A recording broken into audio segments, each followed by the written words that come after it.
Bonjour tout le monde et joyeuses fêtes. Aujourd'hui, je vais vous lire un livre dont vous connaissez peut-être le personnage. Je vais vous lire Maman, j'ai encore raté l'avion.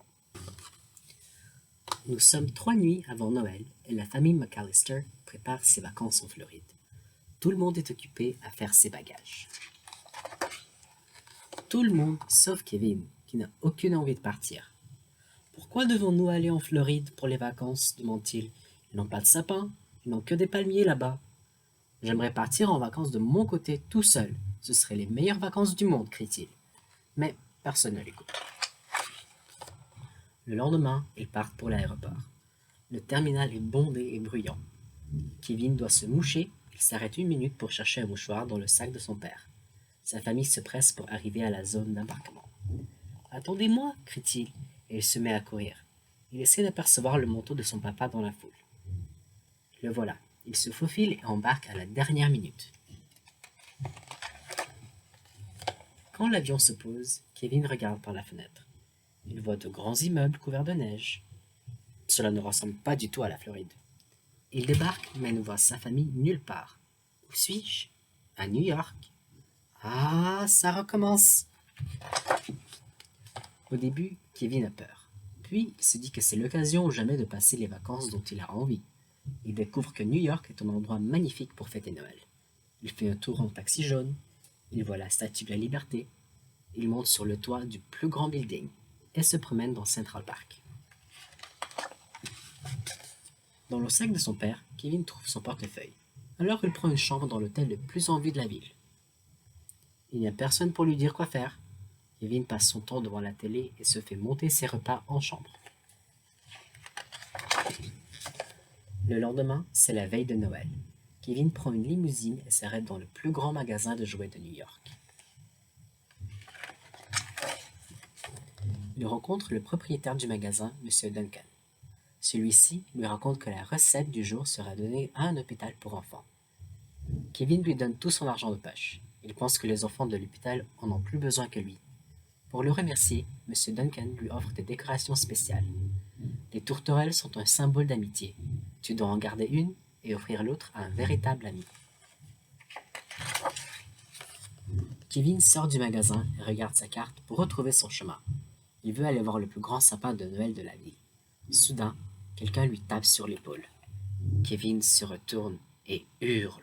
Ce sont Harry et Marv, les deux cambrioleurs qui ont attaqué la maison de Kevin à Noël l'année dernière. Ce soir, nous allons cambrioler ce magasin de jouets. Et cette fois-ci, tu ne pourras pas nous arrêter. Kevin se met à courir de toutes ses jambes. Il file à travers Central Park. Il court si vite qu'il dérape, et son pied se coince entre deux gros cailloux. Une dame approche. Elle est recouverte d'oiseaux. Kevin a d'abord peur, mais elle dégage doucement son pied des rochers. La dame aux oiseaux explique qu'elle vit dans le parc et que les pigeons sont ses seuls compagnons. Elle va passer Noël sans sa famille, comme Kevin.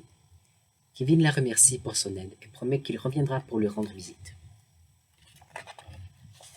Mais avant tout, Kevin doit empêcher les voleurs de cambrioler le magasin de jouets. Dans la cave d'une maison abandonnée, il conçoit son plan. Kevin renverse de la pâte visqueuse sur le sol de la maison et attache des pots de peinture avec des cordes et aligne de grands sacs de farine.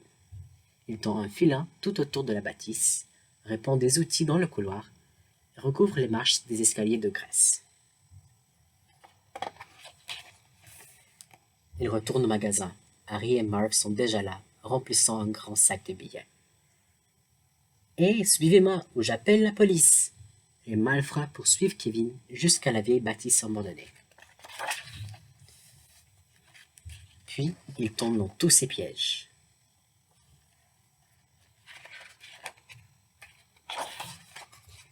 Il se blesse les pieds sur les outils du couloir et glisse sur les marches recouvertes de graisse. Kevin s'échappe, mais les cambrioleurs l'ont repéré. Ils le rattrapent et l'entraînent dans Central Park. Soudain, la dame aux oiseaux surgit et jette un seau de graines sur Harry et Marv, encore tous collants. « Cours, Kevin !» Les pigeons s'abattent sur les deux voleurs et les picorent jusqu'à l'arrivée de la police. Il est presque minuit. C'est presque Noël.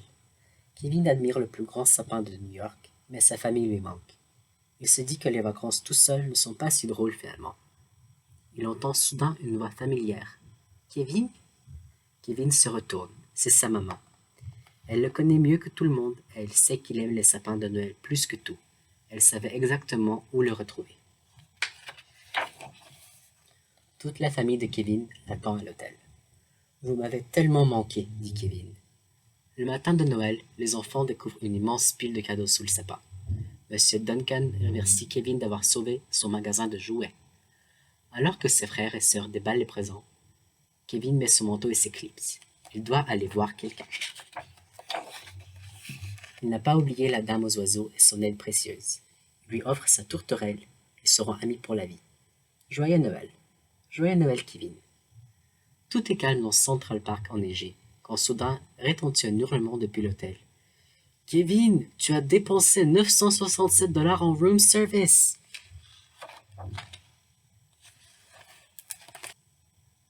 Avez-vous déjà vu ce film?